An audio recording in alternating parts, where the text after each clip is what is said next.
Do you think it's possible anymore and I don't want to use, we had Michael McMahon on a few weeks ago and, he made a correction. I said, so is it possible for, I was about to say for a younger person to come in with the outlook of staying 6 to 9 years at a company? But he said, if we're going to do what the world does, right. And we're going to label people young or this, I like what he said.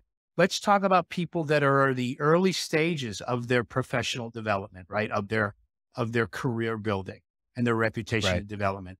So I was always taught, Khalil, to go in with a 3 to 5 year outlook. It was long enough that an employer felt I was a safe hire, right? Because I had a mindset of not churn and burn. What can I get? And how much am I being paid in year one? And if I don't like it, I'm out of here in a year. I see a lot of resumes. I know you do too, right? And where it's, you've been there 10 months, you've been there 14 months, you've been there 15 months. But as an employer, I think, I know it's going to take we're going to be investing that long in a person. So if they're looking to be out of there or they have a Yeah. track record of self-extracting quickly, that makes a decision.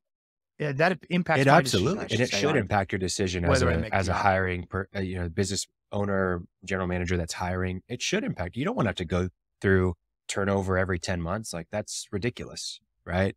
Yeah, But I think, the way that I approach hires, there at a base level, there has to be good compensation, right? Like if you're not allowing people absolutely. to live, at their means or above their means, then they're not going to stick around. So let's assume that you have compensation down.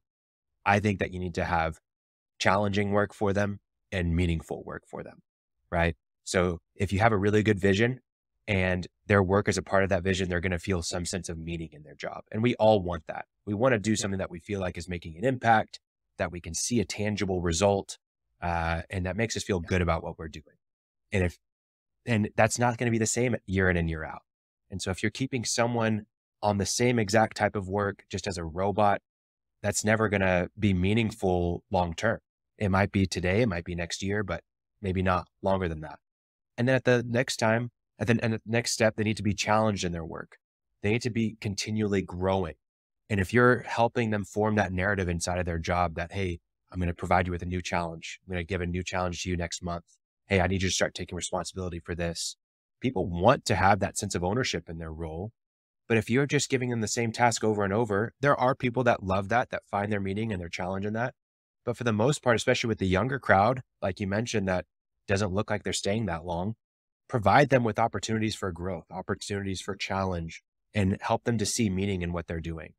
That's what I would approach.